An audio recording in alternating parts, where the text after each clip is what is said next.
I have today a bit of a sad truth to deliver to you fine gentlemen, for those of you out there that are listening. As of late, I've been doing quite a bit of training, a lot of physical training. And if you have been following me for some time, or if you're new to following any of my stuff, following my YouTube channel, or just any of the stuff that I do in general, the overall theme of what I do is, it's blanketed with the terminology or with the identity of masculinity and trying to revitalize and resurge masculinity in today's culture.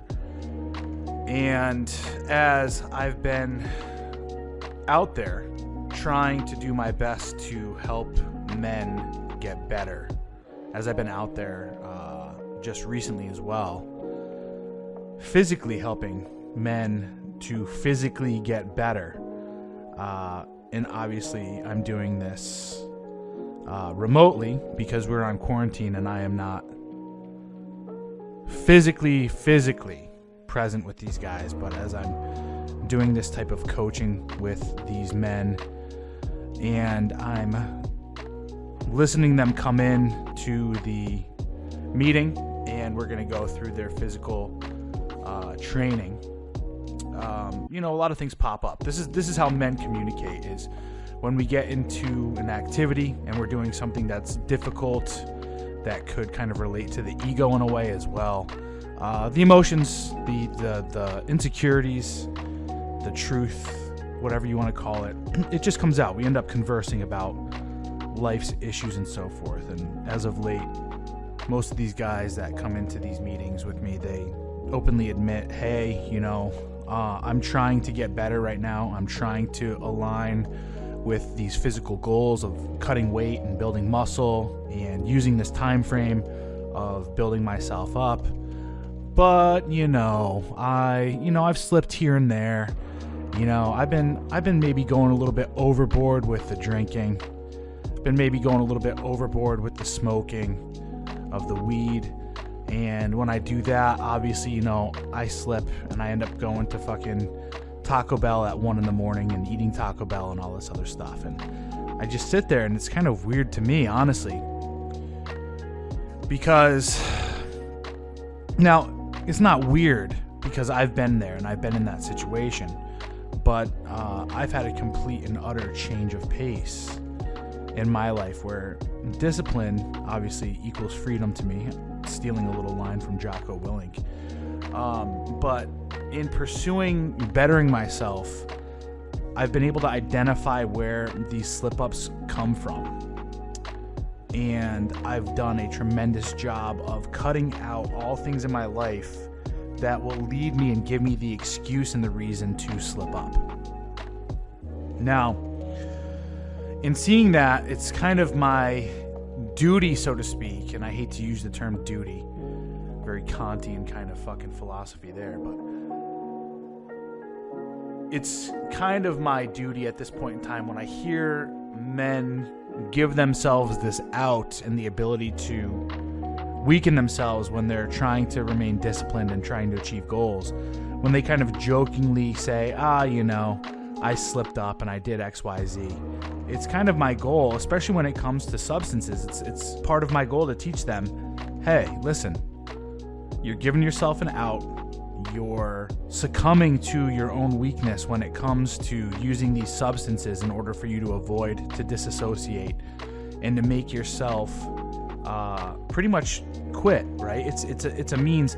The reason why people drink is so that they can become less in control of their life and let their inhibitions kind of come to the surface. And then there's a nice little excuse, a nice little detached excuse of, oh, I was drunk, so this is what happened. It's like, no, you willed that. That was a part of your decision making. Those were your choices. It wasn't some mystical entity that came in and just presented itself and, just showed up and it happened to you. It's like you, whether you understand this or not, subconsciously, you made all these decisions to lead to that output, to lead to that outcome. And the reason why I say this as far as a sad state that we're in is this. When I confront these guys on changing their behaviors and omitting these drugs, alcohol, and getting on more of a pace with discipline, getting better as a man, living in true masculine virtue, the looks on their faces is as though I just came up to them and I punched them in the stomach. There's fear. And I understand, listen, I understand the fear. I really do. It's uncomfortable. But I can also see in their eyes a detachment from the message. It's almost like, yeah, I'm not going to do that. Or yeah, I don't want to do that. So they're less invested into it. And honestly, this is the sad state that we're in today, is just merely the fact that men are not ready. Men are not ready to be masculine. Men are not ready to make the changes in order for them to thrive and survive the future. And this can easily be seen. I mean, even though I operate in what's known as the manosphere or the red pill circles and so forth, there's still a large majority of men that I call red pill masturbators. They will listen to every single word that comes out of the quote-unquote guru's mouth, and they'll sit there all high and mighty on their high horse in the chat, and they'll be talking a good game. Or sometimes they'll even call in and they'll say, yeah, this is what I'm doing, and I'm doing this, and I agree with you here, and other men should be doing this. But then when the rubber meets the goddamn road, guess what? Nobody takes fucking action.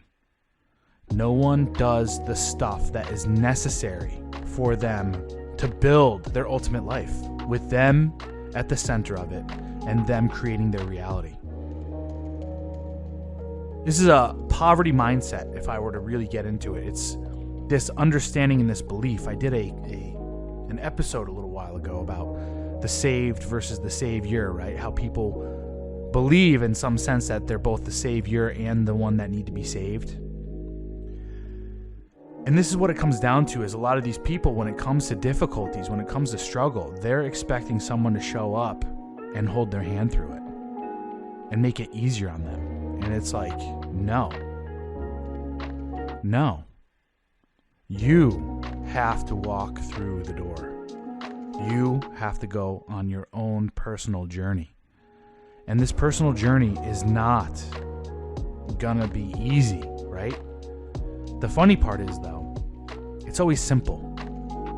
It's always the simple measures, right? These guys give me this look on their face as though what I told them to do was go and run a goddamn marathon right then and there, right? Or to go and build a Fortune 500 company within the next week or two. They act as though the simple task that I delivered to them was insanely egregious. And instead, what I should be delivering to them is some ultra super fucking awesome, crazy fucking way for them to get in shape within the next 2 weeks, right? It's the happy pill. It's the magic pill. People want the magic to show up to their doorstep. They want it to just arrive. It's like, no. It's a journey. And the journey begins where you're weakest. Going full-fledged into the environment where you're weakest. And sitting there and saying, I have to throw myself into this and either sink or swim. Because either way, if you throw yourself at it again and you fail, guess what? Lesson learned. Continue. But men today, and I say this, I mean, unfortunately, sure, I can come up with all the excuses and the reasons as to why. Yeah, we live in a feminized society. Yeah, the school systems. Yeah, college. Yeah, debt. Yeah, all this other stuff. Guys, no more fucking excuses. You can fix your life easily by adding a little bit more discipline in your life. Cut out the fucking vices. Add some discipline, some structure, some regulation into your life. Get rid of the disassociatives. Stop smoking weed. Stop fucking taking painkillers, right? Stop drinking alcohol. Stop eating all the sugary snacks and sweets when you come home from work saying, oh man, I had a tough day. Now I need to change my fucking state. That's where you start off. Honestly, that's the easy stuff. That's the easy stuff. But no one wants to do it. They want their binky. They want to be fucking lulled to sleep every night. They want to come up with the excuses. Oh, I need this Ambien because I can't sleep. Well, you probably can't sleep because guess what? You're not on your goddamn purpose. You're not living a fucking good life. You're living a weak life. And your soul is pecking at you at fucking night saying, you know what, bitch? Get some fucking discipline in your body. Get some discipline in your goddamn mind. Create the life that you should live. Life is not meant to be easy, gentlemen. Life is supposed to be a fucking never-ending goddamn MMA fight. I promise you this. 5 rounds of fucking anything goes with a 1 minute break, and then right back in the cage, right back in, right?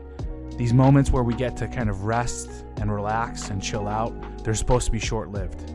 They're supposed to be in order for us to kind of sit back, restructure, recalibrate, recharge. What a good word. Recharge. Why? Because we're going to go back out and we're going to fucking charge. But I sit here and I look at the men today, this sad state of affairs that we live in, where men just strictly choose not to be men. They choose. And even for those of you guys in this space that want to get better, there's a large majority of you that aren't willing to do the fucking work and put in the goddamn effort and add the discipline and cut out the bullshit. You're not. You're just sitting there and you're just stroking your little peepee, saying, oh, yep, I listen to all the right stuff, but you don't take fucking action. I'm saddened today. I hate to say that. I really am saddened by the state that we're in right now. It makes me question whether or not this is the right path. Because essentially what it comes down to is I could sit here as a teacher day in and day out and I could say, hey, here's the lessons, here's the lessons, here's the lessons. But I even know deep down myself that men do not learn just from the lessons and then get tested. Men are first tested, and that's where they learn the lesson. So what lies ahead for us at this time, this point in time in life, as we're on the brink of a economic collapse due to this COVID-19 bullshit, is I feel like this is the initiation. This is the lesson. This is the test for men today. And hopefully you guys learn the lesson.